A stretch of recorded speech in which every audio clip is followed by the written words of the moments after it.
السلام عليكم ورحمة الله وبركاته، ازيكم يا حبايبي عاملين ايه؟ وحشتوني جدا جدا جدا. كل عام وانتم بألف خير. سنة سعيدة عليكم يا رب وعلى كل حبايبكم. النهاردة بقى هنعمل شوية مخلل كده لوق، سواء تعينوهم لرمضان او تستعمليه. وهقولك ايه التركة لو انت هتستعملوهم او تاكلوهم بألف هنا على طول. تقدري ان انت تضيفيه.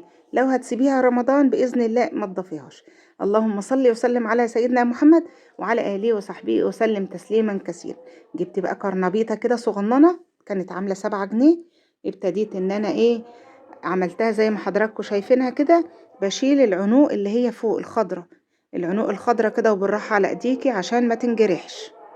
اعتذر عن الصوت بقى، بيبقى في ناس كده بيبيعوا حاجات عندنا، ربنا يوسع رزق الجميع يا رب. ببتدي بقى كده اسلك الكرنبيط واعمله على هيئة زهيرات صغيرة، وردات صغيرة كده.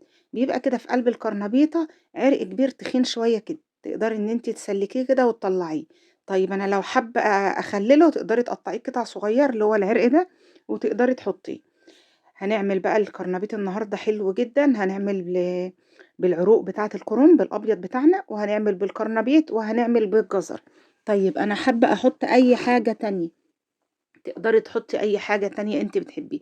عايزة تحطي لفت حطي لفت، عايزة تحطي شوية ليمون معاهم حطي شوية ليمون معاه. بس هقولك الليمون هتعمليه ازاي عشان تقدري تحطيه معاهم ويطلع حلو كمان. طيب انا عايزه اعمل الكرنب الكرنبيط يستوي على طول واعمله مخلل سريع. هتجيبي ميه مغليه سخنه كده، ميه مغليه، وترقدي فيها الكرنبيط بعد ما تقطعيه زهيرات كده زي ما انت شايف. انا طبعا استكفيت بنص كرنبيطه، يعني الكرنبيطه دي ب7 جنيه، خدنا منها نص كرنبيطه كده 3 جنيه ونص. تمام كده تمام كده. كمان كنت جايبه جزر، غاسله الجزر كده ومقشراه وبعدين متقشر في قلب التلاجة. انا شايفه بشيل ازاي، ركزي في ايديا واحنا بنتكلم مع بعض.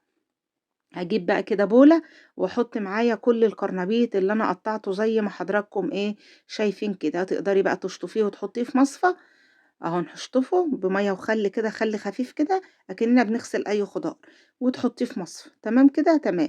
بعد ما غسلته وحطيته في المصفى، جبت بقى كده كيلو من الجزر طبعا متقشر. مهم أوي إن أنتِ تشطفي الكرنبيط. تجيبي جزر متقشّر أهو، معاه المقطع بتاع المخلِّل، تقدري تقطّعيه بسكينة أو مقطع مخلِّل أي حاجة. بس طبعًا المقطع حامي جدًا، وفي نفس الوقت بيدّيكِ شكل حلو أوي للمخلِّل. أتمنى بقى تتابعوا الفيديو للأخير كده. كل مرّة أفتكر إن أنا أقول لكم تابعوا الفيديو للأخير، ما تنسوش تحطّوا اللايك ودايمًا بانسى. تابعوا الفيديو للأخير وما ننساش نحط اللايك بتاعنا، ونخش نشوف الوصفة بتاعتنا هنقول فيها إيه. خلاص بنقطّع الجزر بقى زي ما حضراتكم شايفين كده قطع صغيّرة، أو قطع طولية على حسب انتم ما بتاكلوه. أنا ولادي بقى مش بيحبوا اللفت، فأنا عملت لهم الكرنبيط طبعًا مغذي، والجزر زي ما حضراتكم شايفين. عندي بقى كان عندي كرنب سلقاه، وده القلب بتاع الكرنب. بُصّي مش الراس اللي فوق لأ، الراس اللي جوّه، القلب بتاع الكرنباية ذات نفسه، طبعًا بنحبه في المخلل أوي. جبته بقى كده وشطفته، وابتديت إن أنا أقطّعه صغير كده معاكم، لإن من جوّه بيبقى تخين شوية كده. بس نرجع نقول لو إحنا حبينا نحط لفت تقدري تحطي لفت كمان مع المخلل ده. طبعًا مشطوفة قبل ما أقطّعها، شاطفاها ومنشفاها، باشطف الحاجة كده أحطها في مصفى. وبعد كده باخدها كده على فوطة نضيفة، أرص الخضار بتاعي أو أي حاجة تكون خضار أنا غاسلاها، باحطها على مناشف كده مطبخ، أو تحطيها على فوطة نضيفة لمّا تنشف خالص، ما يبقاش فيها أي مَيّة. تمام. باشيل بقى الورق اللي هو الرفيّع ده مش هينفع يتخلّل معايا، وابتدي إن أنا أقطّع اللي هو التخين شوية. ده مخلّل الكرنب ده يا نجلاء بيبقى بيبقى جميل جدًا والله، إحنا بنحبه. بس أنتِ قادرة تستغني عنه تقدري تستغني عنه. بعد ما خلّصت تقطيع وزي ما حضراتكم شُفتوا كده، هاشيل بقى أي إضافات كده ما لهاش أي لازمة، وابتدي إن أنا أستغنى عنها. طبعًا شوية مخلل كده، كيلو المخلل دلوقتي يعني يعتبر مش مشكّل، يعتبر مخلل كده، وتبُصّي تلاقي الكيلو ب15 جنيه وحبّة صغنّنين، وتلاقيه حاطط لِك كلّه فلفلة، لأ ده كلّه ليمون، وأكتريته مش بتحبيه. معايا بقى هنا حطيت بقى جيت أقطّع البنجر، لقيت البنجر جامد كده باحطه في التلاجة. فأنتِ لمّا تيجي تحتفظي بالبنجر في التلاجة أو في الفريزر، بتقطّعيه 4/4 أو شرايح رفيّعة، عشان تقدري تستخدميه، وتحطيه في علبة كده بلاستيك، تقدري تاخدي منه واحدة أو 2. جبت برطمان، ده البرطمان ده عندي من السنة اللي فاتت، غسلته غسلة حلوة كده بمَيّة سخنة، وبعد كده حطيت له معلقتين من الخل وشطفته بالخل، يعني عقّمته بالخل. تمام، تمام. واجيب بقى اقلب الخضار بتاعي ده كله مع بعضه، وابتدي ان انا ارصه في قلب البرطمان. ما شاء الله، نص الكرنبيطه، كيلو من الجزر، عمل لي كميه كبيره. البرطمان ده مش عايزه اقولك بتاع 3 كيلو او 3 كيلو ونص، هياخد معاكي من المخلل، وصافي وحاجه نظيفه وعاملاها في قلب البيت. مش بنقول كده ما تشتروش حاجة من بره؟ طبعا في ظل الظروف الاقتصادية اليومين دول كل حاجة غالية، بس طبعا كل واحد له رزق، ربنا يرزق الجميع. بس انتي طبعا ميزانيتك تقدري تدبريها وتوفريها. بدل ما اروح مثلا اجيب المخلل بتاعي الكيلو 15 جنيه مش هيكفيني 3 4 ايام، لا، 3 كيلو من المخلل ما كملوش 10 جنيه. يبقى 3 كيلو من المخلل ما كملوش 10 جنيه. جبت مية بقى كده، بتبقي غلياها ومبردة، مية مغلية ومتبردة تمام، او لو عندك فلتر تبتدي ان انتي تاخدي منه. معايا هنا رتلين من المية، وكل رتل هتحطي له 3 معالق كبار من الملح، هرميين 3 معالق كبار كده من الملح. عندك ملح خشن؟ ده ملح خشن، نص خشنة كده تقدري تحطيه. وهنبتدي نقلب كويس جدا جدا، ننعم بقى على قد ما نقدر. معايا بقى كده المعلقة الايه الجبارة اللي هتخلي المخلل مقرمش معاكي الاخر، إيه وهلة يعني. اي حاجة بقى كده في قلب البتاع دي كانت قشرة رفيعة من الجزر، شلتها.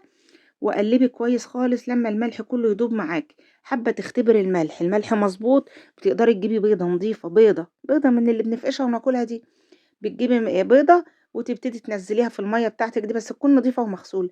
لو طفت على الوش هتبقى تخلي يبقى الملح بتاعك مظبوط. ما طفتش على الوش ولسه تحت، بتبتدي ان انت ايه تزودي ملح كمان. معايا الهريسه اهي، كنا احنا عاملينها مع بعض قبل كده وعيناها في الفريزر. هريسه عاديه خالص، اللي هي الفلفله الحمراء الطويله، وبضربها في الكبة بشوية ملح، لا بحط لها زيت ولا بحط لها أي حاجة. وبحتفظ بيها بعلب زي ما حضراتكم شايفين كده في قلب الفريزر، بحتاجها بقى في أي وقت بطلع منها. خدت معلقة من الهريسة، لأن طبعا ما عنديش فلفلة ولا شطيطة ولا حاجة. ومعايا بقى هنا ايه، بحط الشرايح من معلقتين من الخل، عشان احنا هناكله على طول. لو حابة تسيبيه معاكي رمضان ما تحطيش معلقة الخل دي. معايا كمان هنا بقى بقطع بقى شرايح البنجر، طبعا متلجة قوي. فانا بقى ايه نصيحتي ليكي، ان انت لما تيجي تقطعي تخزني البنجر، قطعيه شرايح رفيع، او تقطعيه صغير كده، او تقطعيه في الكبة وتبتدي ان انت ايه تضيفيه، تحطيه عندك في علبة وتاخدي منه بالمعلقة. خلصت بقى كده، وباخد بقى المحلول بتاعي بتاع الملح، وابتدي ان انا ايه انزله في قلب البرطمان.